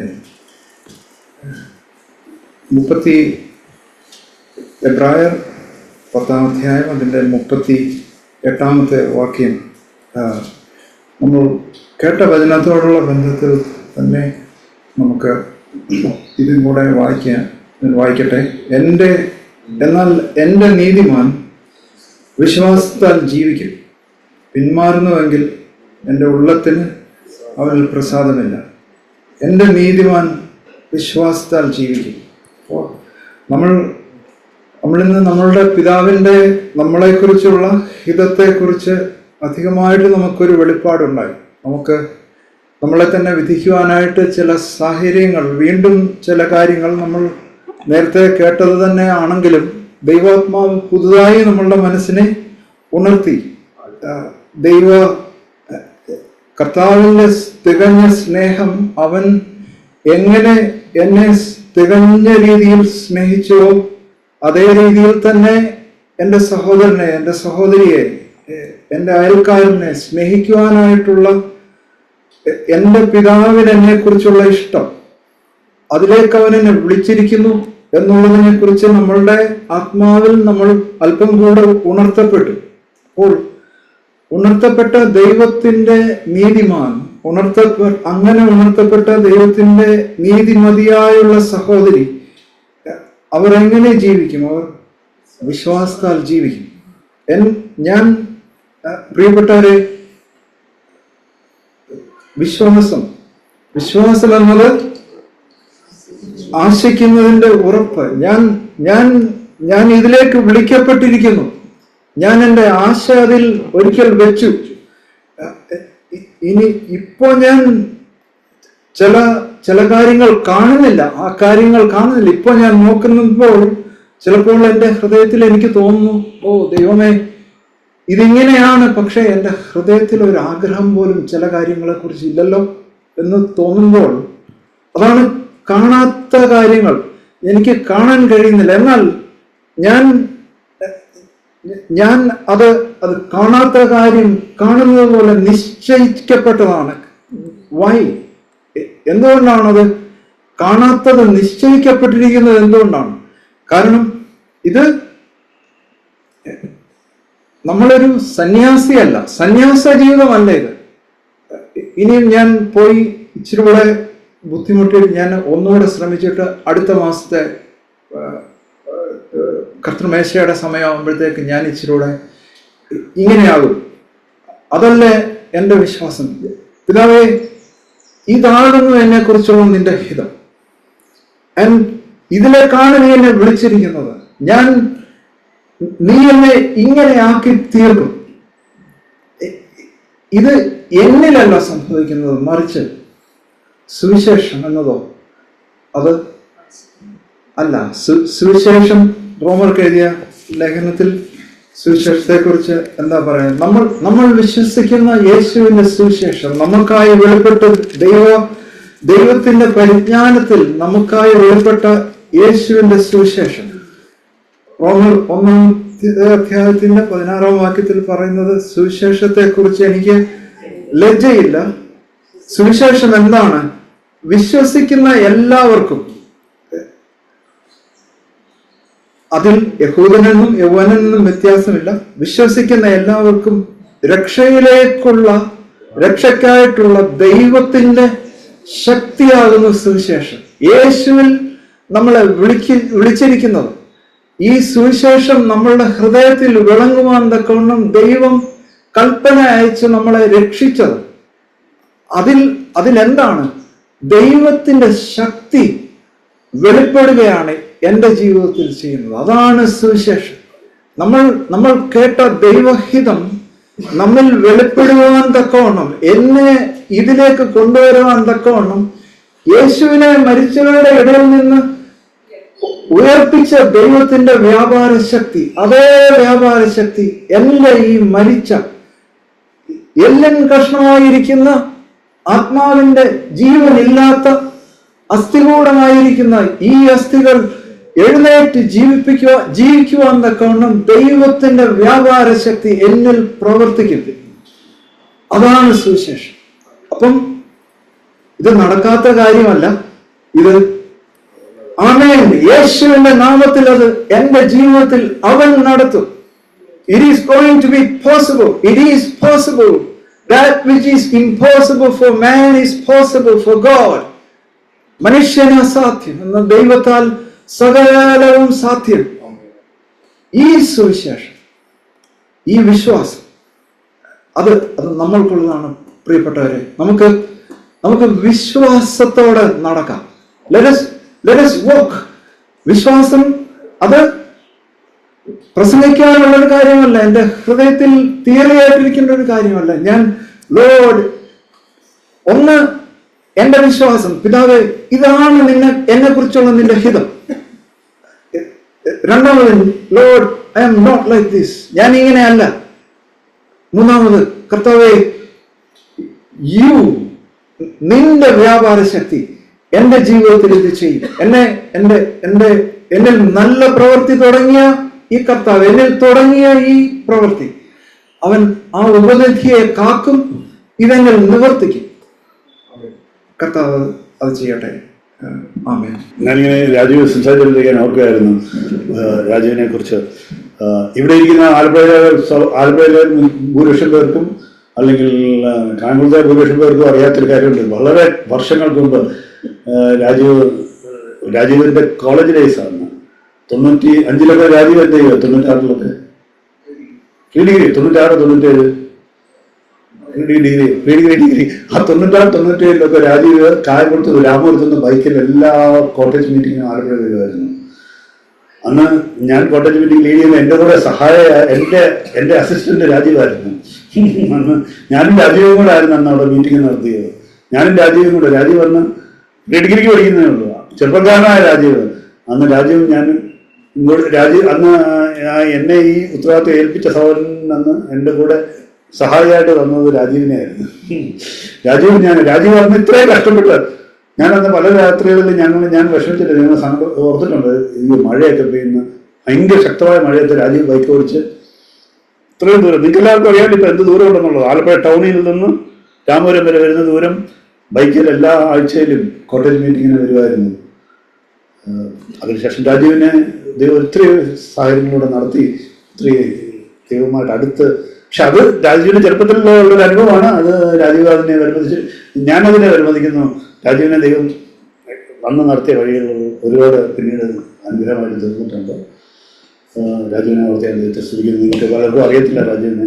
രാജീവ് ഓസ്ട്രേലിയയിലായതുകൊണ്ട് പലർക്കും അറിയാത്തൊരു കാര്യം ഞാൻ പങ്കുവച്ചത് മാത്രം. ഞാൻ രാജീവിനെ എൻ്റെ മുമ്പിൽ കാണുമ്പോൾ എനിക്ക് അതിൻ്റെ സന്തോഷമാണ്. ഞാൻ ദൈവത്തെ സ്തുതിക്കുന്നു. സ്വർഗത്തിലെ ദൈവം കാര്യം സാധിപ്പിക്കും. നെഹമ്യ 2:20 വേറെ റെഫറൻസ് പറഞ്ഞില്ലെന്നേ ഉള്ളൂ. നെഹമ്യ 2:20 വാക്യം. ഗലാത്യർ 2:20 നമുക്ക് ഓർക്കാൻ എളുപ്പത്തിൽ. നെഹമ്യ 2:20 സ്വർഗത്തിലെ ദൈവം കാര്യം സാധിപ്പിക്കും, നീതിമാൻ വിശ്വാസത്തോടെ ജീവിക്കും.